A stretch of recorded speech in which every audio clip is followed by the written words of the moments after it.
Let's throw some jabs. The fight starts now!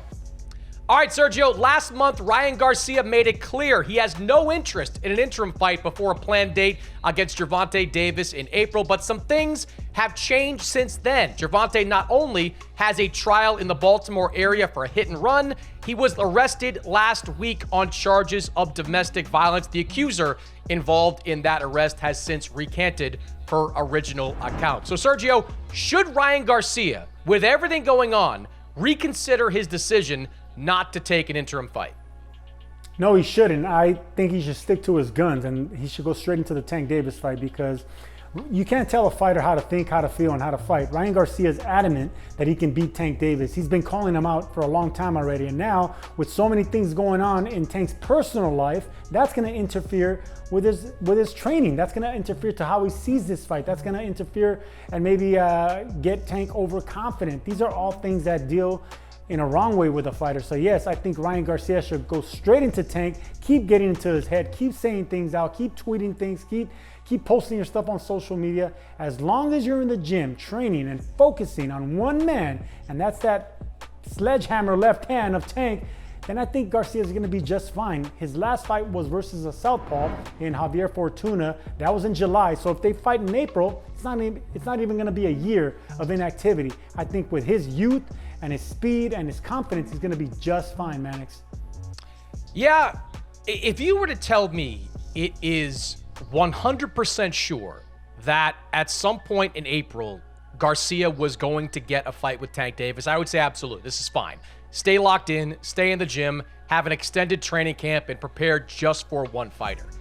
My issue now is that there's almost too much uncertainty about that fight happening in April. You've got the issue he just is dealt with recently, the domestic violence charge, but I think more significantly, this case that's against him in the Baltimore area in mid-February, it's a serious one. It's a trial that's scheduled to start on February 16th, and who knows what could come of that. And the last thing you want, if you're Ryan Garcia, is to wind up in like early to mid-March and to have Tank not be available in April, and then looking around saying, all right, where am I going to fight? When am I going to fight? Am I going to be able to get as many fights in this year as I want? I just think there's more upside to taking a Mercito Gesta level fight in late January or now probably into February than there is not taking at this point. And Sergio, one of the more interesting tells that I saw about the possibility that a Tank Garcia fight may not happen in April. Did you see Errol Spence's post on social media over the week? He put in April XX, sort of implying that he was going to return to the ring in April. Errol Spence at this point is a pay-per-view fighter. If he fights Keith Thurman, that is definitely a pay-per-view. If it's Errol Spence against Keith Thurman in April, you're not going to see Tank versus Ryan in April too. PBC is not going to put forward two pay-per-views within a couple of weeks of each other. They just don't do that. So I think right now, the risk of not taking the fight is almost greater than it is taking an interim fight. Look, you make sense, and I hate to admit that, Mannix, but what if? I don't play what if. What if this? What if I get struck by lightning? What if two pay-per-views in April? I don't do all that. Garcia, we're in January right now. Garcia should be focusing to April. Yes, everything you say makes sense. So have someone on standby. Have another southpaw on standby. Have Mercito Gesta on standby. Golden Boy Promotions will do that. If they're going to be focused for a mega pay-per-view event with Tank Davis in, say, April or in the summer, then they should have someone on standby just in case something happens, all right? Injury or the court date or anything else. He gets struck by lightning. So I just think Garcia should just go straight into that fight. Like I said, he's young, he's confident, he's been active, and his last fight was against a southpaw. So there's not gonna be no ring rust there. He can just focus straight on whenever that fight happens, if it happens. Yeah, but what, Sergio, is the downside to inactivity? Facing the downside to facing Mercito Gesta right now? Like, what is the downside to doing that? Mercito Gesta, with all due respect, 35 years old. He is a two-time title challenger, but he's won 1-1 in his last 3 fights. This is not a dangerous fight for Ryan Garcia. What is the downside to doing that fight in like mid-February and just being active before a fight against Davis?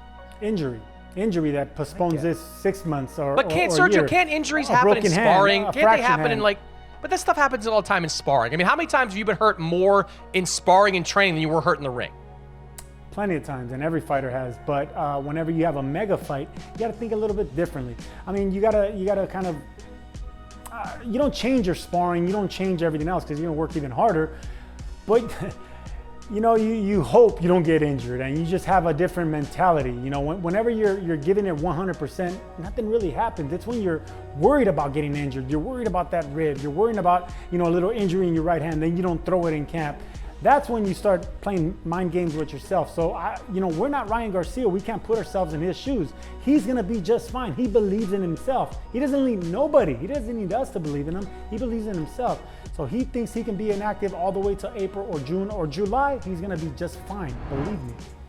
Look, again, if you told me for sure that Davis Garcia was going to happen on that planned April 15th date, I'd be all for it. I'd say absolutely do it. But you keep seeing all these red flags pop up, these questions pop up about whether that fight's going to happen in mid-April. And the last thing you want if you're Ryan Garcia is to hear, all right, maybe May, maybe it's June, and the first half of the year is done. It's a big year for Ryan Garcia. A chance for him to fight Tank Davis, make his stamp at 140 pounds later on against one of the top guys that's out there. I'm not sure you want to waste a year. And by the way, as far as I know, there is no signed contract yet for Ryan Garcia against Gervonta Davis. As far as I know, there are no contracts, period, for that fight at this moment. So I'd just be a little bit nervous about that fight happening when Ryan Garcia thinks it's going to happen.